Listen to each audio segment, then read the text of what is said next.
So first of all, let me go over kind of the high level of what all is involved here.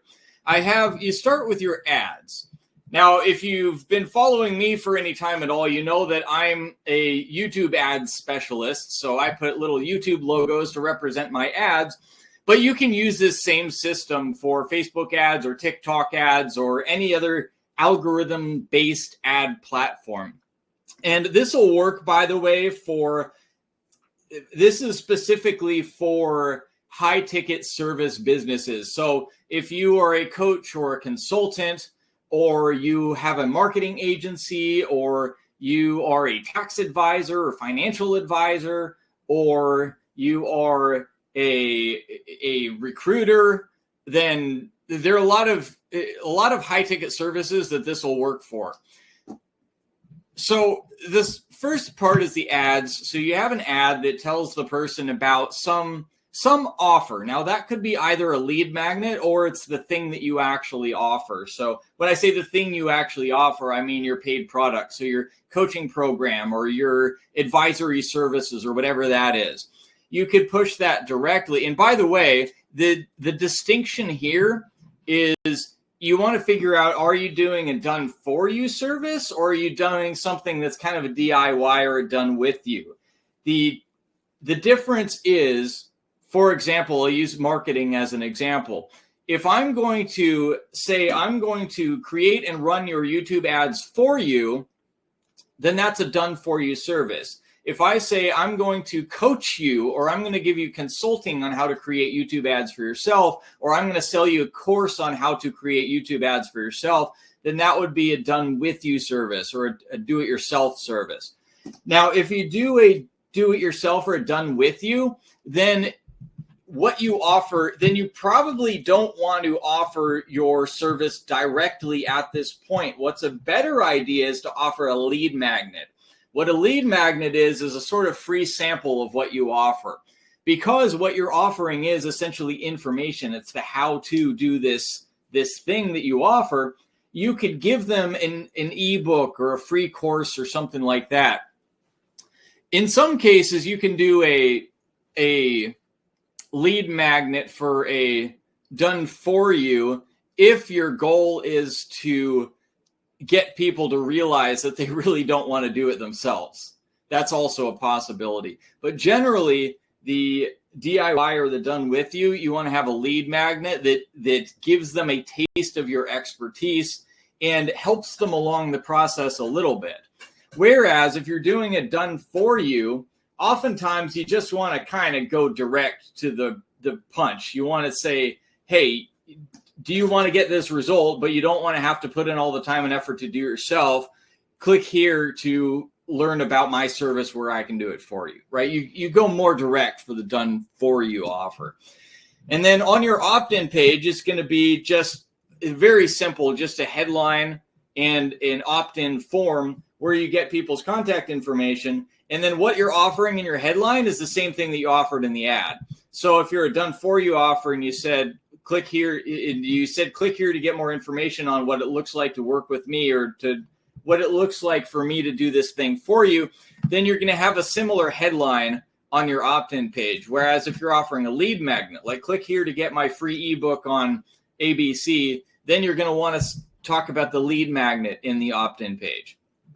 And then either way, you're going to have a form that asks for name, email, and potentially phone number, depending on whether or not you think that you'll be able to follow up using that phone number. If you can follow up, that's going to help your conversion rates because you're going to be able to reach more of your leads that come through.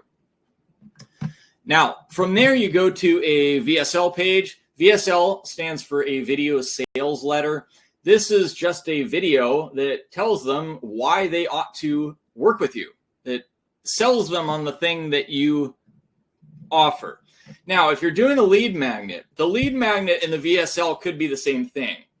So when I say lead magnet, again, I'm going to provide you some free information that is a free sample of my course or my coaching program. And you can provide them that free information right there in the video. And then at the end of the video, you tell them if you want more help with this, like if you would like my personal support, or if you would like to get my full course, whatever it is, whatever the full offer is, then you transition to that pitch and you say, if you would like that, then go ahead and click the button below and apply. So if you can see there, it's just a headline, a video, and a button that sends them to the application. And then once they go to the application, this is where you're going to send them to a form that asks them some questions that it essentially does two things for you. Number one is it prepares you to get on a call with them. It gives you the information that you need to do a little background research. So for example, you could ask what they're, and this will depend a lot on what your business type is, but you ask them the questions that anything that you think you need to know. So for me, for example, I always like to see the company's website, because if I can see the company's website, I can get an idea of what they do and what's their price point and that kind of thing, like what's their sales process. And so I could go into the call a little bit more informed than if I was just waiting until the call to learn on the call. The second and more important reason for the application is qualification. It's filtering. It's to filter out the people that are unqualified so they don't clog up your process and they don't send a bad signal back to the ads dashboard. I'll talk a little bit about that in a moment, but you want to ask questions that will tell you whether or not the person is you want to work with this person, and or the person can afford what you have to offer. There are a lot of people who will sign up for a free call and just don't have any money to buy your thing. And if you have a high ticket service, and when I say high ticket, generally I mean $3,000 and up, not everybody can afford that. And so you want to filter out the people who can't afford it. And you also want to filter out anybody that's not the right type of client for you. So for example, if you run an agency and you only work with home service businesses, let's say, then you want to ask a question on the application: are you a home service business? Now, these qualification questions, this is really important. You got to make a multiple choice, and you got to make the application have branched paths. What I mean when I say branched paths is that depending on what they answer to the multiple choice questions, they will go to a different place afterwards. So if the person is not qualified based on their answer to a multiple choice question, they get kicked out of the application and sent to a page or a message that does not let them advance, right? That's what I have my little garbage can here. It does not let them advance. If they are qualified, it should send them to your calendar. It should let them advance. So you want to consider any questions that you need to pre-qualify whether or not the person is worth talking to. So part of that is, are they in the situation that you can help them? And the other part is, can they afford it? Now, when you ask, can you afford it? That's a hard question to answer exactly, especially if you don't want to tell them the price up front. If you do tell them the price up front, like a lot of people don't want to say the price up front. This depends a lot on the type of business. It depends on kind of the sophistication of your client. So a lot of people, like especially if you're doing B2C, if you're selling direct to consumer, then you probably don't want to tell them the price up front, because you have to really build that desire in them before you drop the price on them. Otherwise, they're just going to freak out and run away as soon as they see the price. But if it's a business-to-business offer, or you have a more sophisticated, more high-income target audience, then it's all right to tell them the price. And you could just, that's a good filtering mechanism. You could say, look, this thing costs $7,000. Is that something that you'd be able to consider right now? And use that as a qualification question on your application. You can also put that in the VSL page, by the way. Like if you just want to get rid of anybody that's not going to have the money right away, and you don't feel like you need to do any convincing, then you could just drop the price right on the VSL page, and that will help to filter for the people that you want. Now, a quick note on filtering for the people that you want. This is really, really important, and not just for the sake of not wasting your time, because obviously you don't want to take calls with people that don't have any money or you just can't help. They're not qualified in some way. That's important, but what's probably even more important is what you're training your tracking code. You're training the ad algorithm. What that means is the way that these ad algorithms work is that they recognize patterns in who responds to the ad and who does not. You want to tell the ad algorithm when you get somebody that has booked a call, because then the algorithm will say, okay, that was a good person. This was a success. And then they will find more people who are similar to that person that booked the call. Now, these ad algorithms, and especially the Google Ads algorithm, which YouTube Ads is part of Google Ads, in case you weren't aware, the Google Ads algorithm knows an just enormous amount of information on every single person who is using Google and who is using YouTube. So when you give it that information, it can find patterns that you would never know to look for. And it will find you people who are similar to the people who have already booked a call. Now, this presents a problem if you send people who book a call that are not qualified. If you get a bunch of people that are not qualified that book a call, then that information, when you get an unqualified person who books a call, that information goes to the Google Ads dashboard and says, hey, find me more people like this. Which is exactly the opposite of what you want. You do not want more people that are broke or more people that are unqualified, because it becomes a vicious circle. Is the more data it gets, the more it brings you more people like that, and the worse and worse it gets over time. Another consideration too is that if you get some people that are qualified and some people that are unqualified, the ads dashboard is optimizing for price. So that means it's trying to show it to the sort of people who will book calls for the lowest possible ad cost. Now, depending on what your offer is, that might be okay. But for most people, the people that are the cheapest to reach with ads, the lowest price people, are generally the people with the least money. So that's something that you want to avoid. So that's why we filter people out in this application process, because we do not want the unqualified people to send a signal back to the ads platform. That's really important. We want only the qualified people. That's this green arrow here. When they book on the calendar, they go to the confirm page, then they get the green arrow, they go back to the Google Ads dashboard. This is really, really important to think of in all stages of your process, by the way. Including with the ads also, like the ad copy. This is the most important thing, actually. What you say in the ad itself is really, really important for determining who's going to listen to the ad and who's not going to listen to the ad. With YouTube ads, people have a choice. After 5 seconds, they can choose to skip the ad or they can continue listening. And then if they continue listening, obviously they have a choice to click the link in the ad, and then they have a choice to opt in, et cetera, et cetera. So what you want is you want your ad messaging to be attractive to the qualified people and unattractive to the unqualified people. You want the unqualified people to hit skip as fast as they possibly can, because that sends a message to the algorithm saying this type of person is not interested. I will stop showing it to this type of person.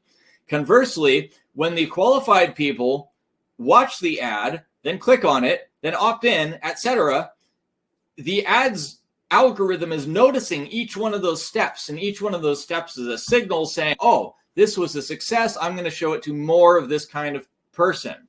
So you want to make sure that your messaging, not only in the ads actually, but in your opt-in page and your VSL page, at every step of the process, your messaging should be attracting the right people and repelling the wrong people.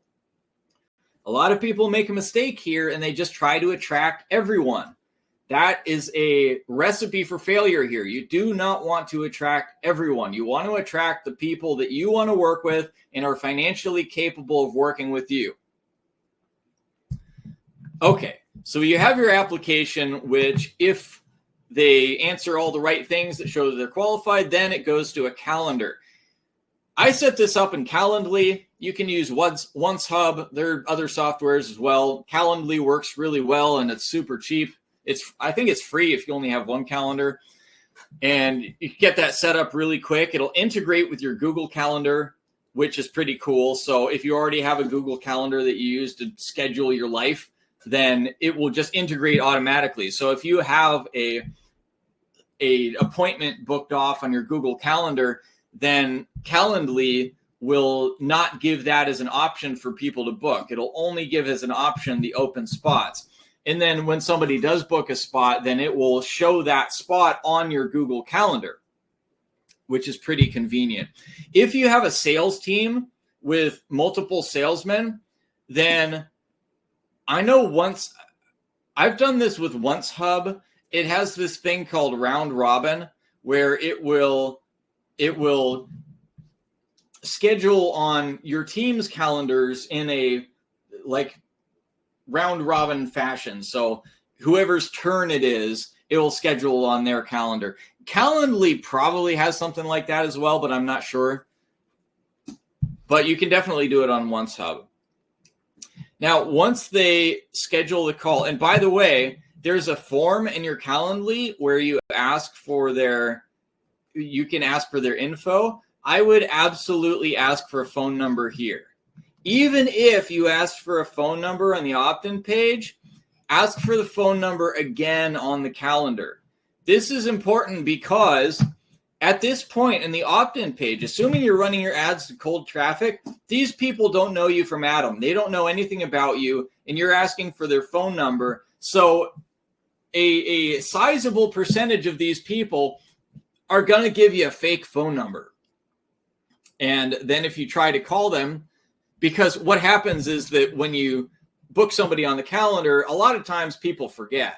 Like they want to take the call, they just forgot about it. And so you get on the Zoom or wherever you're taking your call and they don't show up. And so you want to call them. Well, if you call them at the number they gave you here, chances are good that it's going to be a fake number. Whereas if you call them, the number that they give you when they're actually booking a call is like 100 times more likely to be a real number. I just made up that number, that 100 times number. Actually, most people will give you their real phone number in the opt-in page, but there's a sizable enough percentage that it makes sense to ask again in the calendar. And then once they fill out the form in the calendar and they book a call, then they go to this confirmation page, which again, when they hit the confirmation page, that's when the event fires and tells the ad algorithm. Now, on the confirmation page, you probably want to have a video that does a quick rundown of the offer.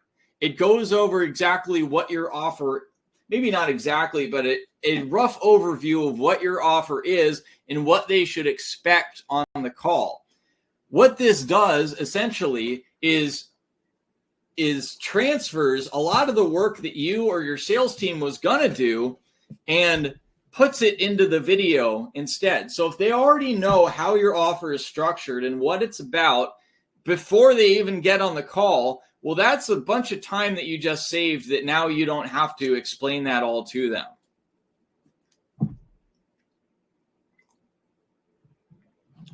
Now, we also got some email sequences here. So once they opt in and they become a lead, which, by the way, is the reason that I'm recommending that you have this opt-in page. Even if you have a done-for-you offer and you're just selling to the person directly, you say, hey, click here to get the information on this service. Having this opt-in page in front of it means that you get leads that you can follow up with. Now, you may or may not want to have this part. This is not for everybody. You may want to just drive your ads directly to the VSL page, depending on how sophisticated and how busy your audience is. So if your audience is made up of, if you're doing a done-for-you service and your audience is made up of highly successful business owners, for example, or corporate executives, or people who are highly sophisticated, busy, and probably don't really want to receive your emails, then you might want to go straight from ad to VSL page. But for everybody else, I put the opt-in page in between. That way you can follow up with them in between. So you can call them if you have their phone number, and the faster you call them, the better. If you have a sales team, you can have them call them. A lot of companies will have appointment setters who are people who are hired exactly to do that. And you want to call them as fast as possible. So you have your appointment setter. As soon as a new lead comes in, give them a notification, and then they can call that person and try to get that person booked on the calendar if they are qualified. But I didn't write that in here because that's not part of the automated process. Everything you see here is all automated. So you don't have to do anything to make this work. You just let the system run, essentially. Once they opt in, then they go to an email nurture sequence, which is pointing them back to the application. Basically, you're giving them more information. You're getting them familiarized with you and your company and what you do, and showing them the benefit of why they should work with you. And when I say pointing to the application, again, I mean, you're talking about the benefits of your offer. You're telling them about your offer and why they should talk to you to see if it's a fit for them. So what you do in this email sequence is, well, the first email, you probably just point them directly back to the VSL page. Or if you offered them a free ebook or something, like a free PDF or a file of some sort, then you give them a link to the file. You could link them to the VSL page, and you could link them to the application. By the way, if you do a free file, if that's your thing here on your opt-in page, click here to get this Google document or this spreadsheet or whatever it is, this ebook. If it's not something that is a video, if the lead magnet is a video, then obviously you just point them here and that's the lead magnet. But if the lead magnet is not a video, you still have the VSL here. You just introduce it. Hey, thanks for downloading my free budget calculator or whatever. And then you go into your video. Watch this to learn how to use it and how we get X result for Y type of person. And then, so the reason being is because if you have something, a lead magnet that you send people in their email, 90% of those people are never going to even read the lead magnet. Whereas you have the person's attention right there. So you want to have them watch this VSL and get them to book an application while they're still hot. They've already done the little foot in the door exercise of clicking on the ad and then opting in through the opt-in page, which, by the way, if you're familiar with that psychology experiment where they asked a bunch of people to put a sticker in their window saying that they're serious to drive safely. And then later they came by and asked the same people to put this big ugly sign in their yard saying to drive safely. What they found was if the person had agreed to have the sticker on their window, then they were like 10 times more likely to agree to the sign. So essentially you're getting small bits of investment, and then you're gradually increasing that investment. So the smallest investment is just to watch your ad. A slightly bigger investment is to click on the ad. A bigger investment is to opt in on your opt-in page. A bigger investment is to watch your VSL. A bigger investment is to book the application, etc. Right? You're building on that. This is a proven fact of social psychology that if you get a small investment, it's much easier to get a big investment, and you want to step those up gradually. So that's what we're doing here. Anyway, so not everybody that opts in is going to apply, obviously, so you want to make that percentage as high as you possibly can. So your email sequence is going to send people, it can send people the lead magnet that you built, which, by the way, if you have a lead magnet that's separate, you have that spreadsheet or an ebook or whatever, then that should sell them on the application too. Like put a link in that to the application. or put a link to the VSL page where you show them how to use it, which links to the application. See, everything you have essentially should link to that application, because that's ultimately your goal. That's ultimately what you're trying to do. So you put your email sequence with, here are the results I've gotten, here's a little bit about me, teach them a little bit about your subject, handle the objections. Like, there's things in people's head that are keeping them from going to that application.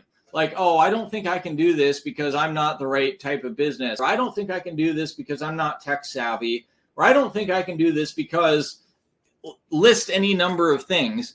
Well, that's keeping people from applying. So you can deal with those objections in your email nurture sequence. You can talk about how your 80-year-old grandfather did this in 5 minutes, even though he's barely even used a computer before. You just, whatever you have to do to show why these limiting beliefs in the person's mind are not actually true, assuming they aren't actually true, obviously. Like, you want to be honest here. So this can be as long as you want, by the way. So you can just keep sending them emails forever and ever and ever, and always pointing back to the application.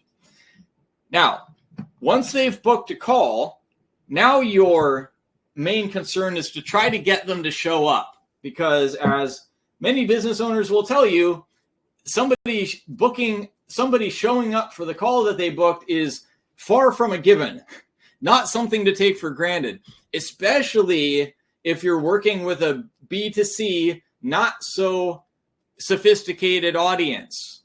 Like, if you're dealing with people that are, let's say, lower on the socioeconomic spectrum, well, they're there for a reason. And a lot of these people have not figured out how to use a calendar and how to set reminders for themselves. And they will not show up for your call unless you really hammer it on them. So the most important part is that you really got their interest, right? And so that's kind of the hardest thing to quantify, or to really measure.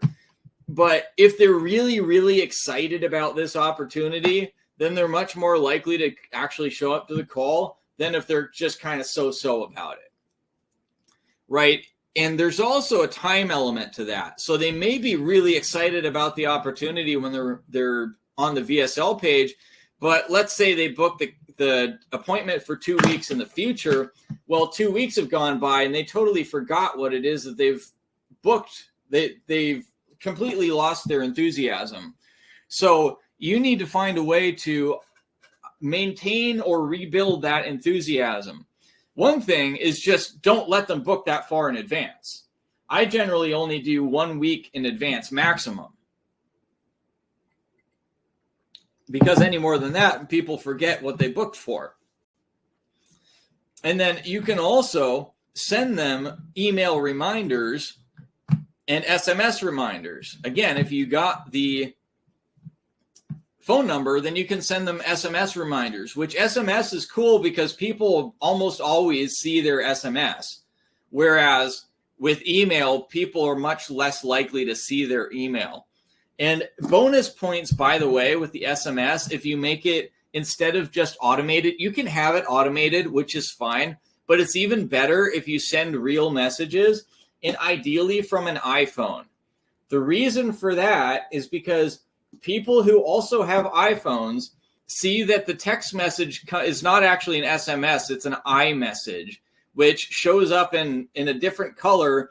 And it's for people that have iPhones, which are the majority in the US, it comes off as more legitimate and more real. I literally just figured this out like a few months ago, and because I had used Androids my whole life. So I literally switched to an iPhone solely for this reason.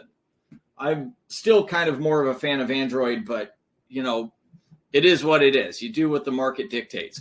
So you can send your SMS reminders, ideally from an iPhone, ideally manual. But if you do it automated, obviously that's easier. And if you think you'll forget to do it manually, then it's better to just have it automated and not forget. You also have your email reminders. Now, you your Calendly will automatically send them email reminders. But what you can also do, if you really want to beef this up, is send them emails that are not just reminders, but also they're also going over what they have to gain from this offer. It's maintaining that enthusiasm between the time that they book and the time that they actually show up. You can also use results, and this is kind of the same thing as email nurture sequence.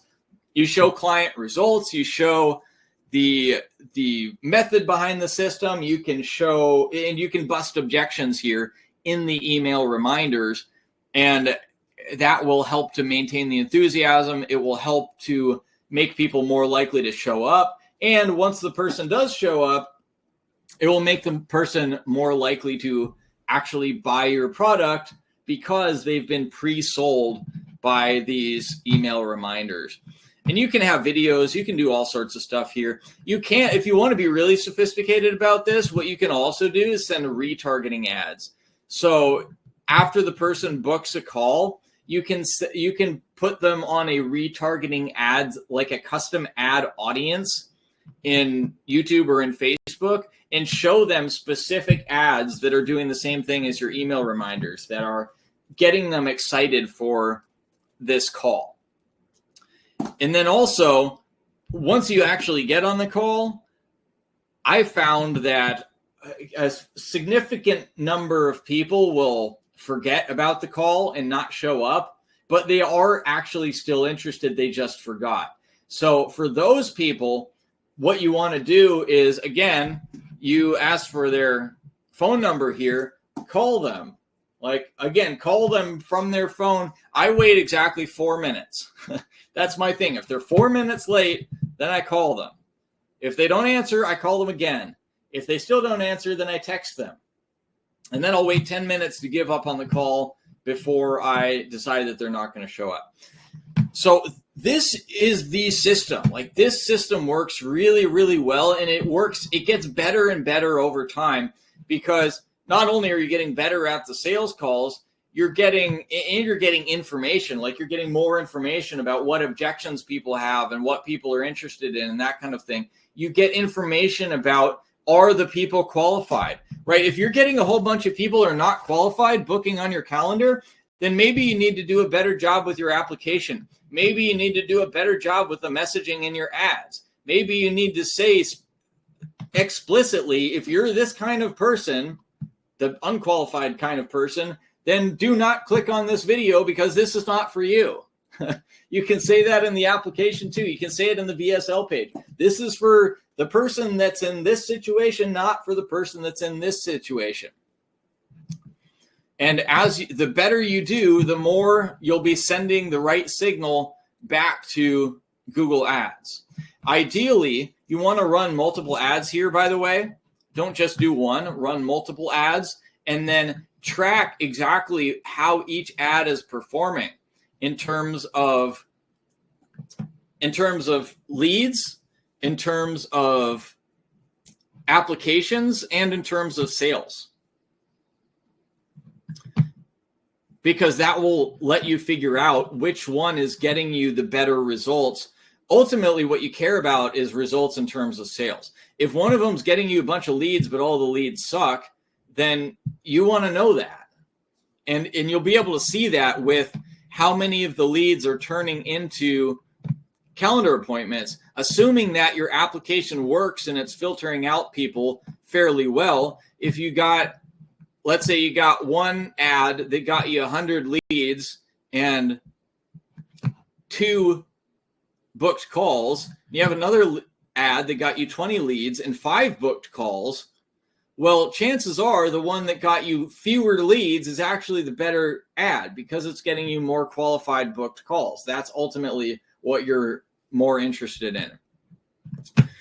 Now, if you would like me to build out this entire process for you, I mean, I've done this for multiple businesses. I've done this repeatedly. It's kind of second nature to me now. If you would like me to just build this all out for you so you don't have to worry about it, all you have to do is take the calls, then I'll put a link in the description where you can apply and we'll have a short conversation and see if it's a fit for you.